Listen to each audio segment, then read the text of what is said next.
स्वागत है मित्रों आप सबका। तो फिर कहानी को आगे बढ़ाते हुए जैसा कि हमने देखा था, एन बेहोश हो गया था। उसके बाद एन को आता है एक सपना जहां एन देखता है छोटे एन को। जब छोटे एन को अपनी मॉम की सबसे ज्यादा जरूरत थी, तब एन की मॉम एन के और बिना देखे ही अपना घर छोड़कर चली जाती है और एन पीछे से अपने मॉम के लिए रोता रह जाता है। उसके बाद एन सपने में देखता है प्रेजेंट एन को। जब एन को लगने लगता है कि उसके लाइफ में सब कुछ फीका है, तब एन के लाइफ में आता है लैन और एन को धीरे धीरे करके लैन का आदत होने लगता है। और जब एन अपना उम्मीद भरी आंखों से लैन की ओर देखता है, तब लैन भी एन के ओर बिना देखे मुस्कुराते हुए चोई के साथ एन के सामने से चला जाता है और एन अकेला रह जाता है। और यहाँ पर एन होश में आते हुए बड़बड़ाते हुए कहने लगता है कि क्या मैं इतना बुरा हूँ कि कोई मेरे और देखना भी पसंद नहीं करता और सब मुझे छोड़कर जाना चाहते हैं। एन अपना आंखें खोलते ही सामने लैन को देखता है और हम देखते हैं कि लैन एन के हाथ पर पट्टी बांध दी है और लैन एन का माथा पकड़ के कहने लगता है कि एन क्या तुम अभी ठीक हो? तुम्हारे हाथ से ज्यादा खून बहने के कारण तुम बेहोशी की हालत में चले गए थे और ये तुम क्या कह रहे थे कि मैं तुमसे नफरत करता हूँ और कोई तुम्हारे ओर देखना तक पसंद नहीं करता। ये तुम क्या बकवास बातें कर रहे हो? एन तुम खुद को इतना इम्पोर्टेंट क्यों दे रहे हो? एन कहता है ऐसी बात नहीं है लैन, क्या तुम्हें पता है कि हमारे एकेडमी के सारे टीचर अभी तुम्हारे ऊपर गर्व महसूस करने लगे हैं और तुम्हें पसंद करने लगे हैं और हमारे एकेडमी के सारे लड़कियां तो तुम्हारे ऊपर फिदा है। और अगर मैं हमारे एकेडमी के लड़कों की बात करूं तो लैन कहता है बस करो। एन कहता है सुन तो लो, हमारे एकेडमी के सारे लड़के तुम्हें मानने लगे हैं और तुम्हें रेस्पेक्ट करने लगे हैं और तुम्हारे सारे बातों को वो लोग अभी सुनने लगे हैं। लैन कहता है अच्छा ऐसी बात है, तुम फिक्र मत करो, तुम्हें भी तो सब लोग बहुत पसंद करते हैं। एन कहता है कि मुझे पता है, पर लैन तुम मेरी बातों को नहीं समझ रहे हो। लैन कहता है अच्छा मैं नहीं समझ रहा। एन मैं सब समझ रहा हूँ कि तुम जेलस हो रहे हो, तुम्हें फिक्र हो रहा है कि सब जो मुझे पसंद करने लगे हैं, अगर मैं तुम्हें छोड़कर अभी उन लोगों को ज्यादा पसंद करने लगूं और तुम जो मुझे पसंद करते हो इस बात पर मैं ज्यादा ध्यान ना दूं, तब तुम्हारा क्या होगा? यहाँ एन चुप कर कहता है कि मैं ऐसा नहीं कह रहा। लैन कहता है कि तो फिर मैं तुम्हारा पसंद और नापसंद वाली बात का क्या मतलब निकालूं, समझाओ मुझे। एन कहता है कि लैन तुम मुझे गलत समझ रहे हो। लैन यहाँ मजाक करते हुए कहता है कि मैं बेचारा अबला सा हैंडसम सा लड़का एक पागल से लड़के को बचाने के चक्कर में मुझे कितना चोट लगा है, पर यह पागल सा लड़का है कि सिर्फ उसे मुझे परेशान करना ही आता है। यहाँ एन लैन के हर एक बातों को बहुत सीरियसली ले रहा था। एन लैन से पूछता है कि क्या मैं तुम्हें इतना परेशान कर रहा हूँ? लैन कहता है कि अच्छा जी, तुम अभी इतना बोला क्यों बन रहे हो? क्या तुम मुझे लैन के कमरे में बंद करके क्या तुमने मुझे परेशान नहीं किया? और तुम जो मेरा पीछा करते हुए यहाँ तक आकर क्या तुमने मुझे परेशान नहीं किया? एन अगर तुम कहोगे कि ये सब तुम मुझे परेशान करने के लिए नहीं कर रहे हो, तो मैं इन सब का कुछ और ही मतलब निकाल लूंगा। मैं सोच लूंगा कि तुम ये सब इसलिए किए हो क्योंकि तुम मुझे पसंद करने लगे हो। यहाँ हम एन को देखते हैं जो पसंद वाली बात वो मानने के लिए तैयार नहीं था और लैन जो एन का टांग खिंचाई करने में उसे बहुत मजा आ रहा था। खैर उसके बाद हम लैन को देखते हैं जो उठकर खड़ा होता है और सीरियसली एन से कहता है कि एन आज जो तुमने किया, अपना खून मुझे पिलाने की कोशिश की, आइंदा कभी भी दोबारा तुम ऐसा मत करना, इस बात को तुम याद रखना। क्या तुम मुझे इतना कमजोर समझते हो कि मैं खुद को काबू तक नहीं कर सकता? एन कहता है कि मैं ऐसा नहीं समझता। लैन कहता है कि एन तुम मुझे बहुत समय से जानते हो, तो मुझे लगा था कि शायद तुम मुझे समझते भी हो। एन आइंदा मुझे तुम्हें ये बात समझाना ना पड़े। फिर लैन जाकर जमीन से ऊन सड़ा हुआ खून के पैकेट को उठाने लगता है और एन को बताने लगता है कि लैन ने कैसे हॉस्पिटल की गाड़ी से इन खून के पैकेट को चुपके से ले लिया था। उसके बाद लैन उन सड़ा हुआ खून के पैकेट को खोलकर उन सड़े हुए खून को पीने लगता है। तब एन ये देखकर चौंक जाता है और दौड़कर लैन के पास आकर कहता है कि लैन तुम ऐसा मत करो।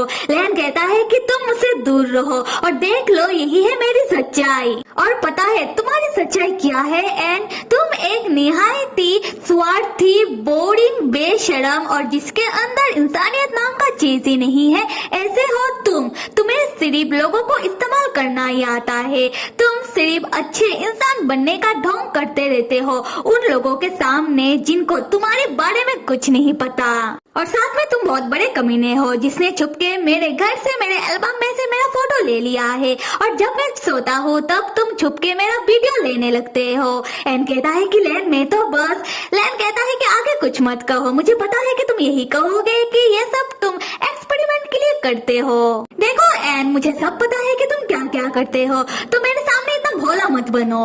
एन पूछता है कि लैन तो क्या तुम मुझसे अभी और नफरत करने लगे हो? लैन कहता है कि तुम फिर से शुरू हो गए हो, तुम मेरे मुंह से सुनना क्या चाहते हो, खैर जाने दो।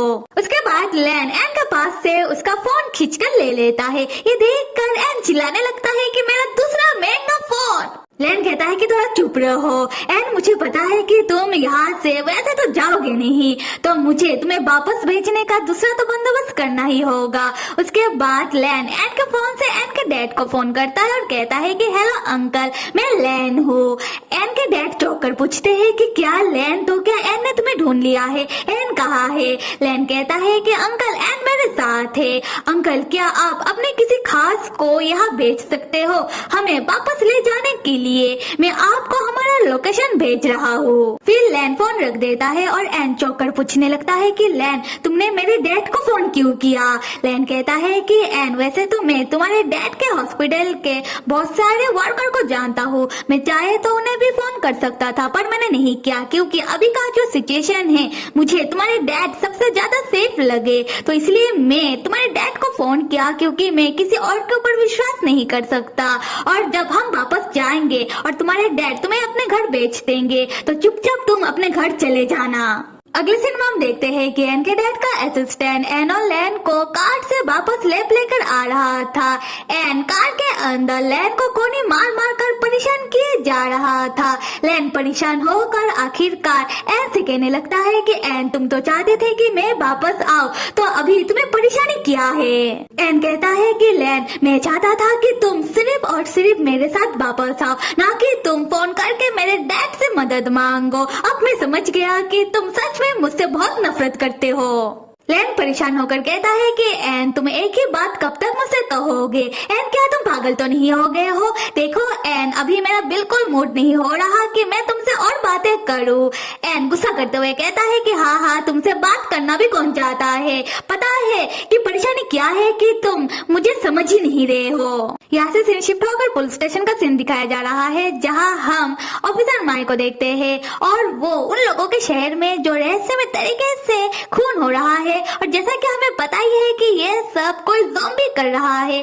खैर ऑफिसर माई इस केस के इंचार्ज से तब एक दूसरा ऑफिसर माई को लैन और एन की फोटो दिखाकर उन दोनों का बैकग्राउंड बताते हुए कह रहा था कि इन दो स्टूडेंट को क्राइम प्लेस पर देखा गया है। ऑफिसर माई पूछती है तो फिर क्या तुम्हें इन दो स्टूडेंट के ऊपर शक है? दूसरा ऑफिसर कहता है कि नहीं, मैं तो बस इसलिए कह रहा हूँ कि ये दो स्टूडेंट क्राइम प्लेस पर आई क्यों थे और इन दोनों का बिहेवियर सबको बहुत अजीब लग रहा था।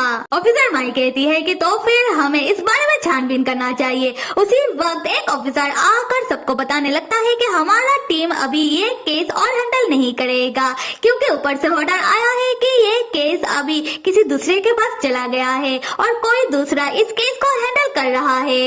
ये सुनते ही ऑफिसर माई को बहुत बड़ा झटका लगता है और वो कहने लगती है कि क्यों, हम इस केस के ऊपर शुरू से काम कर रहे थे। दूसरा ऑफिसर कहता है कि मैम हम समझ सकते हैं आप इस केस के ऊपर बहुत मेहनत कर रही थी पर अभी कुछ नहीं किया जा सकता। ऑफिसर माई तब सोचने लगती है कि ये कितना अजीब बात है, अचानक ये केस हमसे छीन कर किसी और को क्यों दे दिया गया है। उसी वक्त दूसरा ऑफिसर माई से कहने लगता है कि मैम मुझे आपको एक और बात बतानी है पर मैम आप इस बात को राज रखना। उसके बाद वो बताता है कि जंगल के बीचों बीच जो हॉस्पिटल की गाड़ी में दो वर्कर का लाश मिला था उनमें से एक का लाश जिंदा होकर कैसे सबके सामने चलने लगा। ये सुनते ही ऑफिसर माई चौंक कर कहती है कि क्या लाश चलने लगा, ऐसा कैसे हो सकता है? दूसरा ऑफिसर कहता है कि मैम हमें भी नहीं पता या फिर हमने ही शायद लाश को ठीक से चेक नहीं किया था। उसके बाद ऑफिसर माई लैन और एन के फोटो में से लैन का फोटो अपने हाथों में ले लेती है और सोचने लगती है कि ऐसा लग रहा है कि मैंने इस लड़के को कहीं तो देखा है। अगले सीन में हम देखते हैं कि एन और लैन लैब में आ जाते हैं और एन के डैड का असिस्टेंट लैन को समझाते हुए कहने लगता है कि लैन, मुझे लगता है कि तुम्हें कुछ दिन लैब के कमरे में ही रहना चाहिए। लैन तुरंत मान जाता है और कहता है कि ठीक है। उसके बाद लैन एन से कहने लगता है कि एन, तुम मेरे घर जाकर मेरा कुछ सामान और मेरा फोन लेकर इधर आओ। एन तब लैन का हाथ पकड़ लेता है और लैन को खींचकर ले जाने लगता है। लैन तब एन को रोकते हुए पूछता है कि एन, तुम कर क्या रहे हो? एन कहता है कि लैन, तुमने ही तो कहा था कि तुम्हें लैब के कमरे में बंद होकर रहना तुम्हें बिल्कुल अच्छा नहीं लगता। तो लैन, तुम मेरे साथ मेरे घर चल कर रहो, मैं तुम्हारा ध्यान रख लूंगा।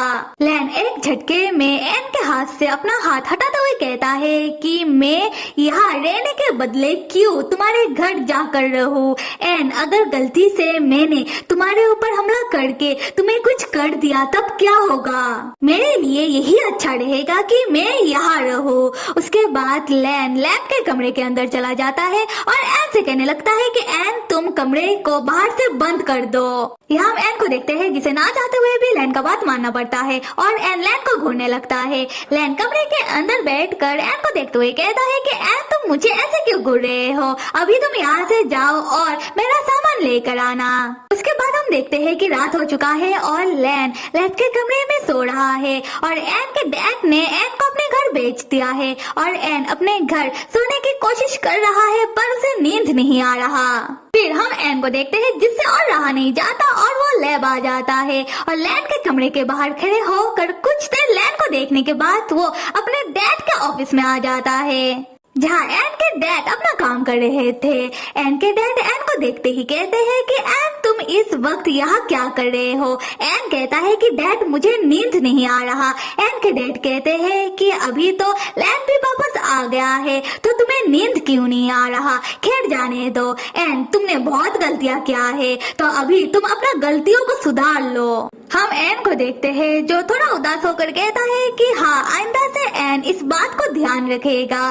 खैर तो फिर मेरे प्यारे मित्रों, कहानी को आगे देखने के लिए आप सब लाइक, सब्सक्राइब और कमेंट करना तो बिल्कुल भी मत भूलिएगा। Till then stay with me and see you.